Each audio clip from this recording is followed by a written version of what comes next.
Hi, everyone, and welcome to the CGI Women in Tech Career Lab on Building Networking Wealth. My name is Mary Wittman, and thank you so much for joining me today. I am so excited for our discussion. As way of a brief introduction, for those of you that I don't know, I've been with CGI for just over 14 years, and I'm currently leading our manufacturing, retail, distribution, and communication sector, as well as our SAP horizontal practice for all of CGI's Ontario-based clients. And more importantly, I am passionate about the importance of networking. I am willing to bet most people, and maybe even most of you, and definitely me, would say that we need to network more. There are tons of TED Talks, podcasts, books, studies, all on networking. But I know for myself, for much of my career, I didn't spend a lot of time, thinking about it. It was something that I sort of let happen organically. And while that can and has been very great for me in some aspects, I think intentionality and thoughtfulness, as with most things, can really help us achieve more from our networks. I'm not going to profess to you that I am an expert in networking, but it has definitely been a significant part of my journey. And I'm hoping today I can share with you some things that have worked for me, some approaches that have worked for me in the past, as well as some best practices and standards that I've come across from a lot of the research that I've done over the past couple of years as I've tried to learn to be more intentional and thoughtful about my own network. And when we get to the Q&A section, if you have an interesting tip you'd like to share, it would be great to hear from you as well. So with that, let's jump in. First, let's start with what even is networking? I think in its simplest form, it's interacting with someone else to develop a professional or a social contact. That concept makes it sound really easy though. So how come it sometimes seems so hard? Why do so many of us dread it? And why are we so nervous to do it? I think part of the reason anyway, I'm sure it's bigger than just this, but is definitely fear-based. We are scared. We're afraid of rejection. We're afraid of sounding silly or stupid, or it can take on a bit of a transactional feeling. You might have a strong discomfort with asking people, can you do something for me? Or to outright ask for a job, a referral, or mentoring. Some people say it actually makes them feel dirty. That was in a lot of the research I looked at, with all of the emphasis on trying to impress people. You kind of feel like you're selling yourself. I love this little blurb on the page here.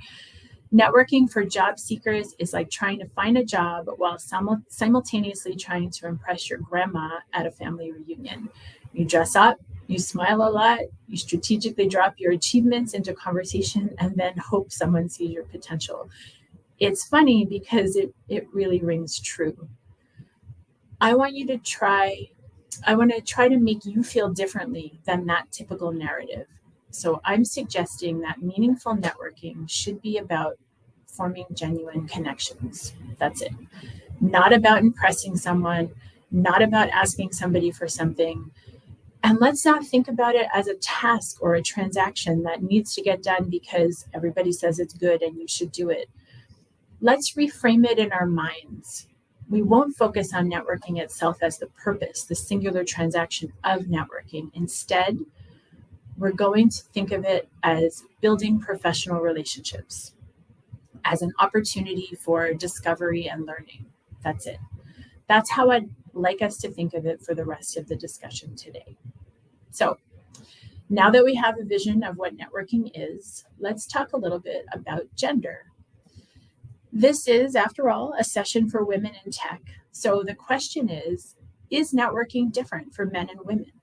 And it's an interesting question on its own, but it became even more interesting to me as I dug into the question, and it's pretty clear that we don't really know. It is definitely not black and white. Anecdotally, probably. Most people seem to feel like there are at least some differences in the way men and women network, but the science is pretty thin on this subject. So if we look at anecdotal, most people believe maybe not most, many people believe that men are just better at networking. Networking is actually born from the concept of the infamous old boys club. And so the notion is that men have been mixing business with pleasure, since the dawn of time, and women are just not as comfortable with that mix. On top of that, since traditionally women have been the primary caregivers of the family, they've not even had many of those opportunities or exposure to after hours or extracurricular type of networking opportunities. But if we look at the science, there is some research to suggest that the anecdotal evidence is right, that there is a difference. But the research that I was able to uncover was pretty limited. You can find a number of articles that are either opinion-based, again, so anecdotal, or that mostly point back to a single small study, one study that was done by the Kellogg School of Management of their MBA students in 2019. And the measurement of success from that networking study was job placement alone. So post the MBA program. So the study showed that while both men and women had success with their networks, if their networks were diverse, which is important, and included a lot of varied groupings, which is also very important, women needed something additional in order to achieve the same level of position and authority as the male group. Even though they had the same qualifications as the men in the study, they needed something else. And what they needed is really fascinating. The extra thing that women needed was other women. Women need a female inner circle, a small group of other women. The thinking from the study, and this definitely wasn't conclusive, but the thinking about why was assumed that because women seeking high levels of authority and power may face different cultural and political hurdles that men may not face, they benefit from that inner circle of close female contacts that they can share private information with, and then that helps them strengthen their job search, their interviewing approach, negotiation strategies, putting new ideas forward. The men in the study definitely still had inner circles in their networks also, but there was no direct relationship attributed to the success of their job placement on that inner circle. It was strictly coming from women. So I want to reiterate, it was a very small study, so don't hold too much stock in it.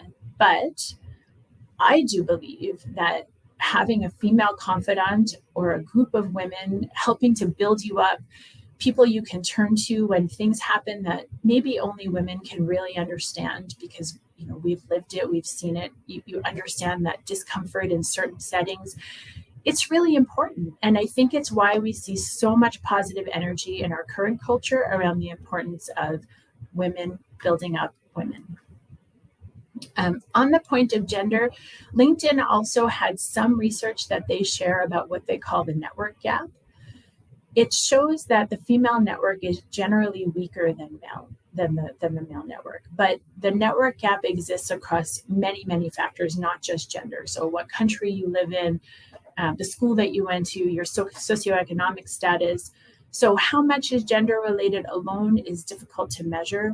And that LinkedIn measurement was very specific, looking at, the number of connections essentially that you have on LinkedIn, just that factor. So, how relevant is it to day to day? Does it really tell us about how we network differently? Not necessarily, but it's something interesting to be aware of. And there also was some research to support that men are actually better at building larger and broader networks. But it does seem that women might actually be better at the long game, building smaller but deeper relationships. So yes, I think the answer here is yes, there is a difference. But is it a meaningful difference? Does it mean that our approaches should be totally different? I'm not convinced. We should be doing, I think, a lot of the same things. We're all focused on achieving the same goal of building these connections, these deeper relationships, and expanding our network. I think it's good to be aware that there may be differences. You'll be approaching all genders. Whatever gender you might be, you're going to be networking with people from all backgrounds, all genders. So maybe the awareness of the difference can just help you to think that maybe there's something to be learned from the other gender. Without more science and data, it's really just something for your consideration. we still need to plan our network with intentionality, regardless of gender. So let's talk a little bit about the importance of networking. You've heard the saying for sure that your network is your net worth, or it's not what you know, but who you know. And there is no doubt that these sayings exist for good reason. If you're seen, if you're known, it's simply more likely that you'll be thought of for whatever reason, for an opportunity, for recognition.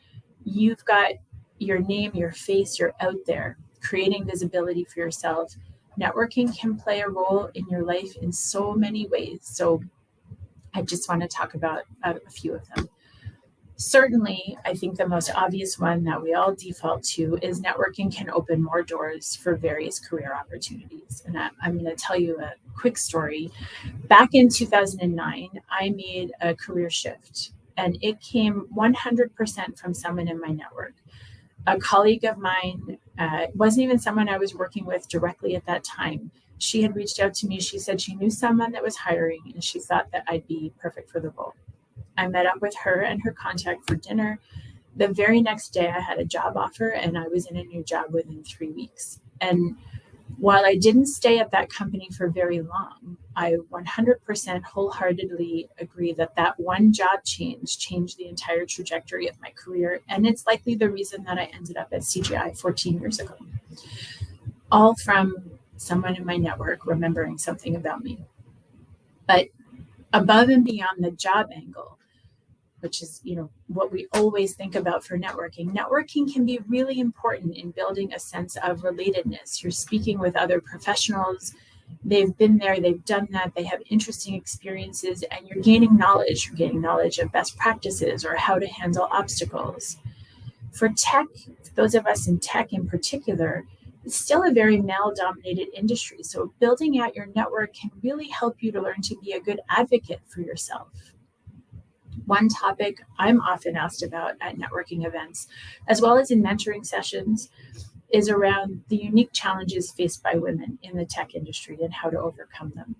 Networking is a great opportunity to have a conversation with other women to understand if they've been in similar circumstances, what they've done to overcome some challenges. And as I mentioned earlier, that inner circle of women is so important. So leaning into those female connections can help you establish that inner circle. I think another area certainly is around knowledge sharing. Knowledge sharing with others is going to help you prompt inspiration, maybe about a new technique or a development, or it's an angle of continuous learning that might help you form your own personal goal setting. It helps you hone in on what you're looking for, what you want. For any of you that are early in your career, and this is something I'm very passionate about, it's so important to learn more about what options even exist. I meet with a lot of co-ops and a lot of new grads who say things like, I'm doing comp sci, but I'm not sure I want to be a developer for the rest of my life. Or I'm working in automated testing right now, but I don't think that that's what I want to do forever.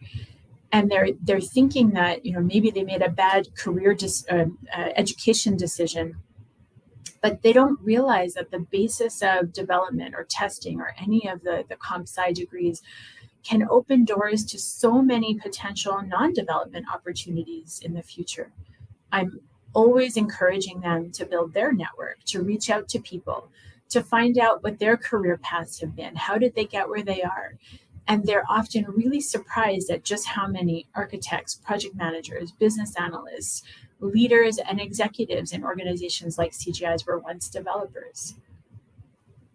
I think you then also have the aspect of community, of course, which helps foster understanding, learning, sharing across common interests, expands your virtual reach, all of which can really tie back to where sayings like your network is your net worth comes from.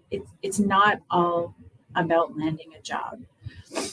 I think one of the most important aspects is networking can help with building confidence, with strengthening your voice.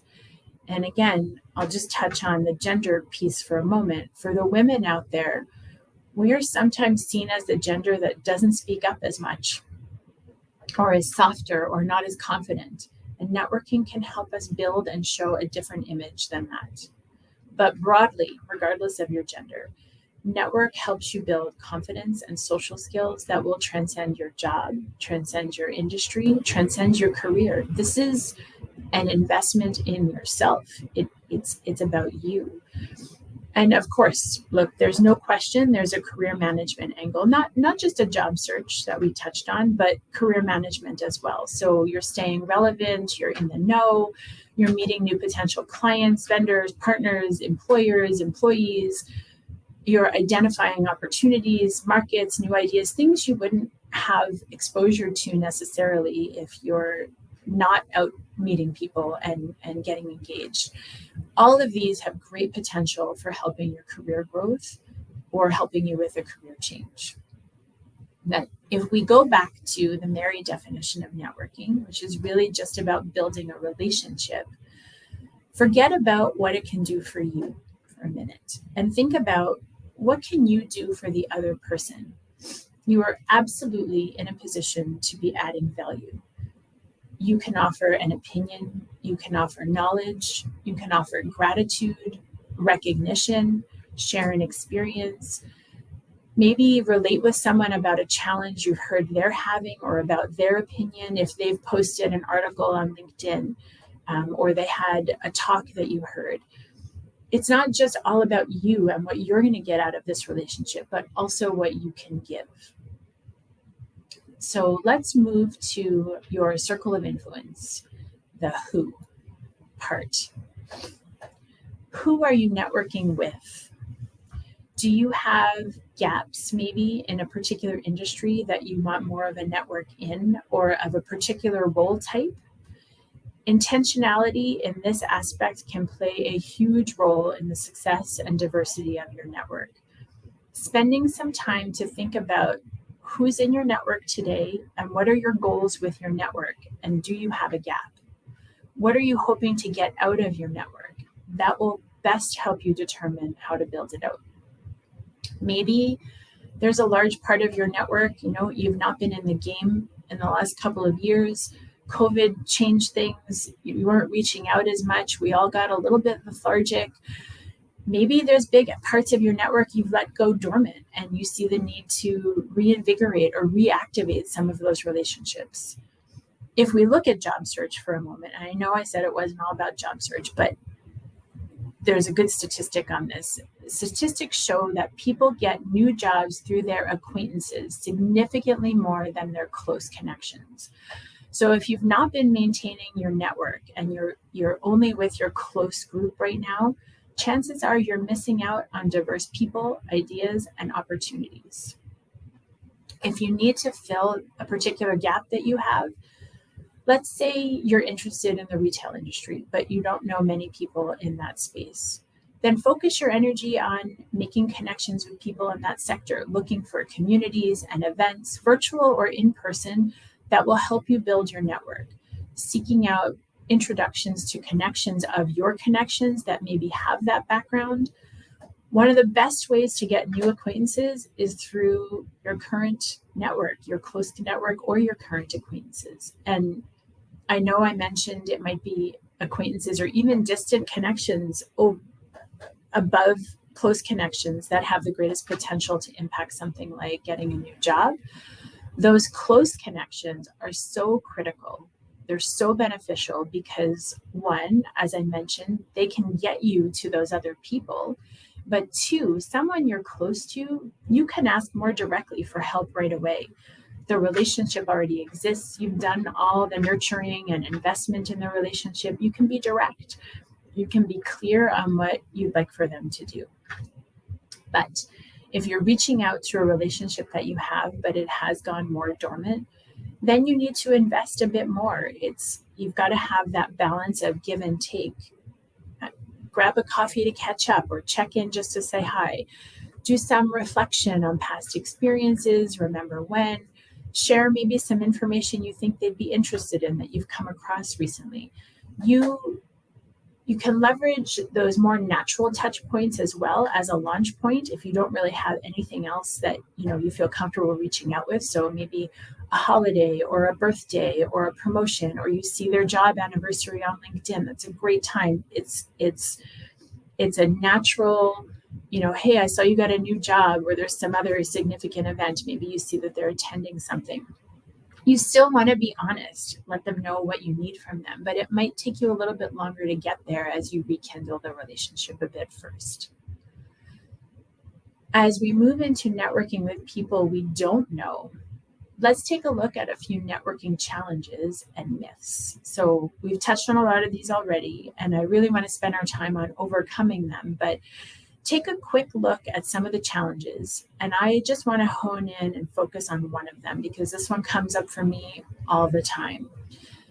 I'm in so many conversations, personal and professional, mentoring discussions, networking, this evil imposter syndrome. And there's something I really want you to remember.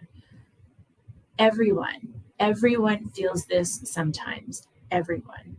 And I know it's difficult to overcome a feeling that we have, but sometimes it can be really helpful to remember that it is only that. It's just a feeling. It's not the truth at all. It's self-doubt. And by forcing yourself to realize and think about all of your accomplishments on the positives and how any setbacks you have had in the past have really helped you grow and become stronger and become the person you are now, maybe it can help you get out of that imposter feeling for enough time to do something productive with the situation. And I know that it's hard.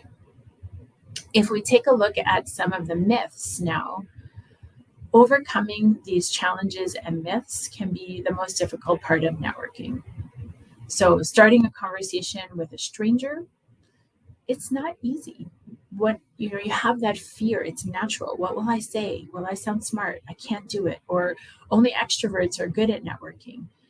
It's all simply false. And it's really based on what I mentioned earlier. It's a fear of rejection or sounding silly. Have you ever gone to a networking session and then just stood alone for some time with a drink and some snacks, trying to build up the courage to talk to somebody? Or maybe you're spending your time kicking yourself for putting yourself through the torture of being there and wondering how quickly you can leave. I think most of us have. And that's what I want you to consider. If you're really stressed in these situations, consider that all of the people in that room, so many of them are there for the very same reason as you. They're there to meet new people, to build new professional relationships, to have new experiences, to learn. They're there to network. You're all in the same boat. So you have a pretty safe audience. Just go say, hello, nice to meet you. It's not simple, but the more you do it, the easier that it gets. So let's take a look at the steps that we want to consider as you build your network with intentionality. We've talked about a lot of these already, but I want to delve into a couple of them. Practice and experiment with your opener, with your elevator pitch. This is one of the most important things you can do, and it absolutely takes practice. In fact, you might want to have more than one elevator pitch, depending upon who you're talking to. It's 20 or 30 seconds. It's not a lot, but you want them to be second nature, not to sound like you're thinking about it and it's coming up. It's the 20 seconds of what you want someone to remember about you when you walk away. Your confidence, if you do that over and over again, it will build. Absolutely. The other thing is, I keep using the same word, but be intentional about every step along the journey. You need to intentionally park your fear and commit to yourself that you're going to meet new people, that you're going to talk to new people, that you're just going to try. Doesn't mean it's going to be an amazing success every time, but you're going to put yourself out there and you're going to try. Once you're in a dialogue, can you find a common denominator with the person you're standing next to? Or if there's someone in the room you think you want to talk to, what maybe is something that you can approach them about? Focus on what you're going to ask, not just what you want to ask for.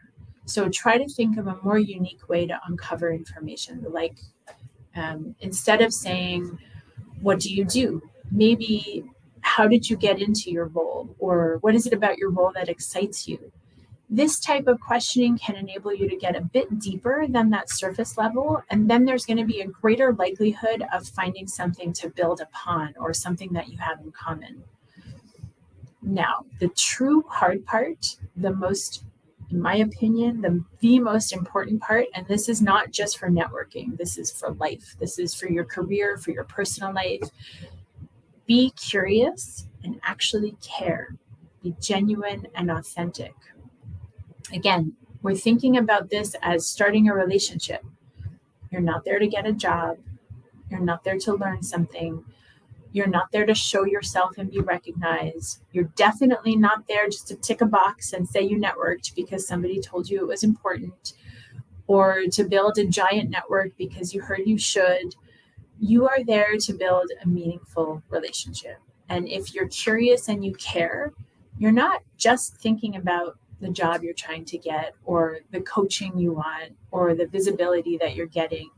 You want to get to know someone and to build a relationship. So you're going to ask a question.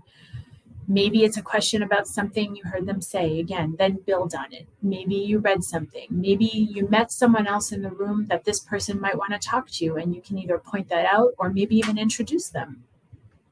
Maybe you just keep trying until you find that familiar ground with somebody in the room. Again, of course, you would be prepared and you'll have your own elevator pitch or pitches ready to go. And you'll have put a little bit of thought into some topics. And this is where preparedness comes in. When you know you're going to be in one of these settings, you want to do a little bit of work to come up with some conversation starters ready to go. If you can, do a little research beforehand. Who's going to be attending? What's the theme? Do you know what companies might be represented there? Can you do a bit of reading ahead of time on maybe hot topics in that industry or with those companies, or whatever the theme of the event is? It's really important not to be an expert. No one is expecting you to become an expert in, AI or cloud overnight if these are the type of events that you're attending. But you want to have some topical information at hand. If you're nervous about networking, I want you to try something the next time you're heading into some place where you think you'll have the chance to network. I want you to fake it. And I mean that wholeheartedly. I want you to fake it. If you are at home getting ready to go out to the event and you are thinking, I hate these events, my gosh, why do they keep making me go to these? Then guess what? You're going to hate the event. There is no surprise there. So maybe instead, again, with intentionality, park your fear and say, who knows? It could be interesting. Or even better, I'm going to find one great connection tonight, just one. I'm giving you the advice to fake it until you make it. This is a motto I use in many aspects of my own life, most commonly every single morning when I need to pretend to myself that I'm a morning person, but I stand by it as one tool in your toolbox that will also help you be successful for networking. If you are really, really, really intimidated, then attend with a friend or a colleague. They can be there as some support for you, but don't just hang out with your friend for the night. You need to plan to separate, circulate, and then either pick a time where you can meet up, or, excuse me, just give me 1 second, I'm gonna cough. Sorry, where was I? Yeah, either pick a time where you can meet up, or if you see that, you've been alone for a bit, they've been alone for a bit, you can reconnect. Use them as a safety net, but then get yourself back out there. It can just, be a moment where you get the chance to regroup and build your confidence up a little bit again, and then get right back out there. You still have to commit to building new professional relationships and not just going to hang out with your friends. The 9th point here, we haven't spent any time talking about, and this is your network call to action. So I'll move to one of our last slides. Following up in whatever format needs to be done timely. within a couple of days max. You can connect on LinkedIn, but make sure to send a customized note, maybe reflecting on the discussion you had or when and how you met. Hold off on asking for that favor that you might be looking for right away. Networking really is a long game. If someone has asked you to get something done, take action. If you've agreed to do it, take action and follow up promptly. If you've had a chance to reconnect with someone that you're already connected with on LinkedIn, or maybe you even have an email address for, then send a note of appreciation. Considering networking is a long game, you also need to think about not just the immediate follow-up or action, but how do you maintain this relationship? How do you nurture it and allow it to grow? I mentioned earlier leveraging those natural language or natural touch points, holidays, birthdays, etc. Those are a really good time to reach out, send good wishes, or if you see someone posted an article or attended an event, again, great time to reach out. It's out of the blue, but it's a really good opportunity, and ask about it or tell them something that they said really resonated with you. It is impossible to keep all of your connections warm all of the time. Of course, you're going to just have an ever-growing network for the rest of your life. But again, you want to maintain your network with intentionality. There are a lot of spreadsheets that you can download from online that might help you map your network out. You can rate the importance of various people relative to your current networking goals, put the dates when you last contacted them. And even if you're not looking at this consistently, pull it up once a quarter. It will not just likely, it will absolutely trigger I should reach out to so-and-so and see how they're doing, or I meant to drop a line to this person. And it can really help you to keep your network engaged. It's 5-10 minutes once per quarter to just take a look at it, make some quick updates, and then figure out, do I still have the same goal? Do I need to change that? Or am I not doing something, maybe I want to spend some time on this really. And then if the answer is no, you're not going to change anything, you're done. Good. But if the answer is yes, even if you don't do it right away, even if you put it off, we're all busy. We have a lot of things to do. Now it's fresher in your mind. It's rattling around back there. You're more likely to get it done, to pick off one or two of the things that you thought of when you looked at it and just do them. And if you're really keen, you can build a to-do list for yourself out of it. You really just want to prevent letting too much time pass, where then when you reach out to somebody again, you're like starting further back. I kind of, as I was preparing the slides and to talk about this, I was thinking about it sort of like insurance. Like, you're never really sure when you might need to rely on your network, but it's pretty likely that you're going to need to at some point. So keep it active, keep it up to date. Plus, if you're focused on building relationships with people, you really care about how they're doing and what they're up to. So reaching out becomes a lot more second nature. Okay, so there's lots of information. As we come to a close, I want you to take a look at the many, many, many ways you can put yourself out there to build your network. But the more hidden way, the one we often forget, that's not on this slide, is that in addition to all of this, I want you to consider that there are opportunities every single day that aren't about events of any kind. You are crossing paths with people that you work with, people your kids go to school with, people your parents know, friends of friends. Bring these skills into your everyday life.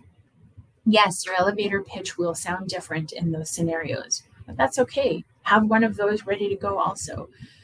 This is also going to help you build your confidence and get better and better at it. The opportunity to build your network is constant. So, in closing, a few key takeaways. Always remember to be authentic. Be yourself. Care about the person you're talking to, what they're saying, what they think. We're just building relationships, and of course, we're learning along the way. There's nothing to be nervous about. And I know I say that, and it's easier said than done.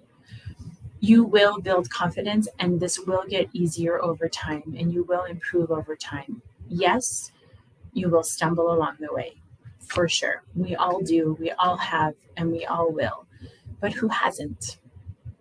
Our best learnings, and I would encourage you to reflect on this, the best learnings you've had in life, whether about networking or otherwise, often come from those times that we've run into challenges or we've stumbled. So on that note, I want to close with a quote from the previous CEO of YouTube. It's not specifically about networking, but it really resonates with me for just about any topic because life is messy. And I'll just read it out loud. Rarely are opportunities presented to you in a perfect way, in a nice little box with a yellow bow on top. Here, open it. It's perfect. You'll love it. Opportunities, the good ones, are messy, confusing, and hard to recognize. They're risky. They challenge you. It's those challenges that I believe will push us toward growth. So with that, we have 10 or 15 minutes. I think this is the last session for the day, so I'm told we may even be able to go a little bit longer, but we have some time for some Q&A. So let me take a look at what kind of questions are out there. Yeah, so one of the great questions, coffee break, lunch break, happy hour, community events, these were forms for face-to-face networking before. Any tips on new ways of networking post-COVID and remote working? This is a great question because I think we all can know that the world is very different now. Even coming to the office, many of us are going in 1, 2, 3 times a week. You're not seeing people as often. The bonds that you were building before just don't feel like they're as deep or quite the same. So it, again, comes with a lot more intentionality. I would say, certainly if you look at coffee break, lunch break, happy hour, you can still access those very same people. You just need to think about it.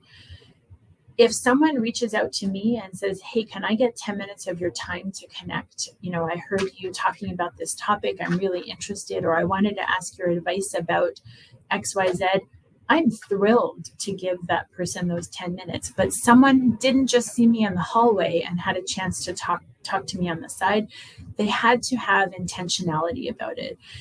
And that's the aspect within ourselves that we need to spend a little bit more time thinking through. And again, looking at your goals for your network and what you're looking for.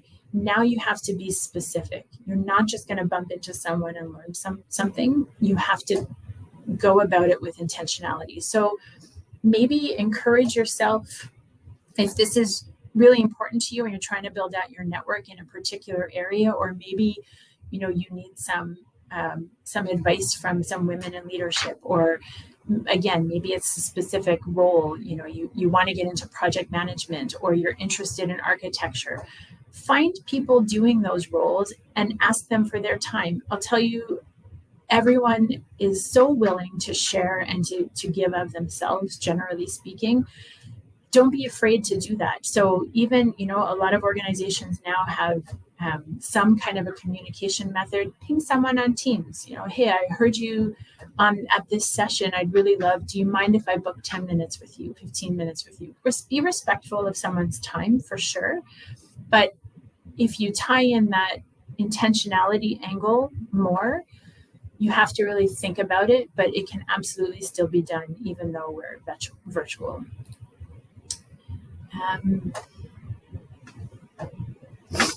Can you share some examples of successful networking approaches or stories from your own experience? Yes. Certainly, I think I shared, the one experience, but I can tell you also about more of a failure.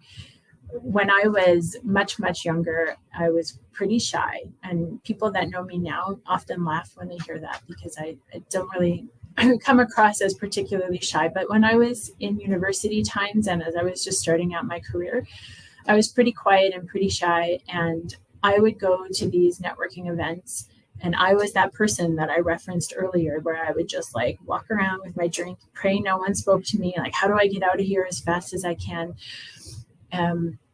And it was someone else's advice to me, an old boss of mine, actually, that started me down this fake it till you make it mantra of mine. So I do wholeheartedly believe in that. I have approached people and stumbled, not been able to speak, you name it. I've done it. I've left events early. Don't do any of those things. Again, really try hard to, if you're prepared, if you can build that little, just a few questions, just a few ideas, even themes. You don't have to have them memorized, nothing like that. But even, when you're preparing for an interview and maybe you go through your career history just to remind yourself of all of the amazing things that you've done. It's not that you don't know them. It's just trying to get that storyline right. Go prepared with that storyline. Have your elevator pitch and be a little bit brave. It's not easy. Just keep doing it over and over and over again, and it will absolutely get better.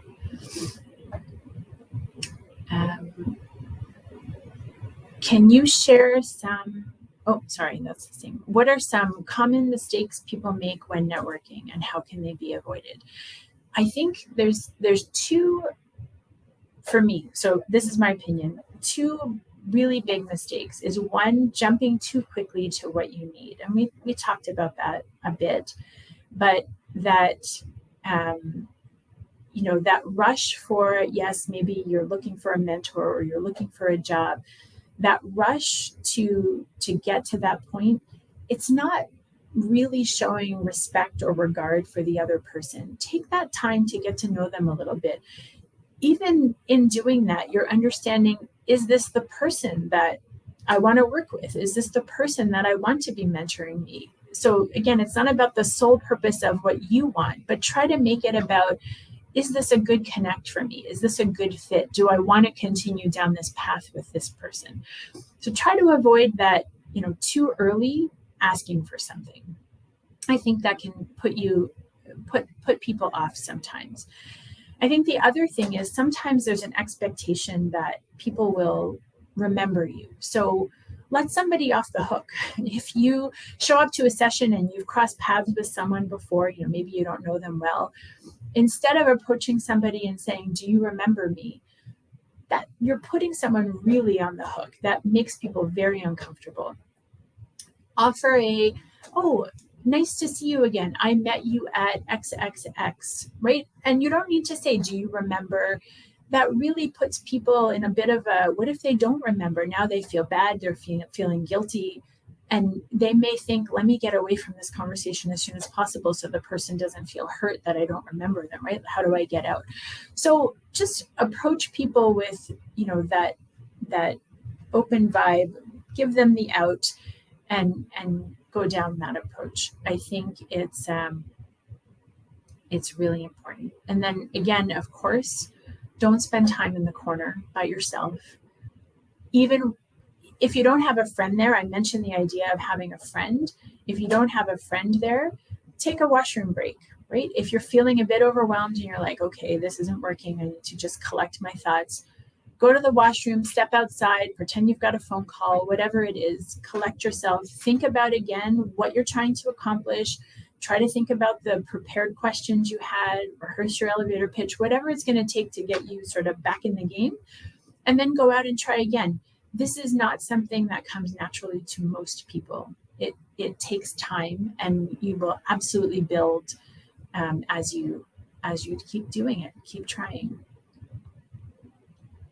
I don't think I see any other questions coming in. So maybe I can please ask you, if you've made it for this long and if you've attended any of the sessions today, including this one, we do have a survey that we would love for you to fill out. I think that it's going to be flashed on the screen any moment now.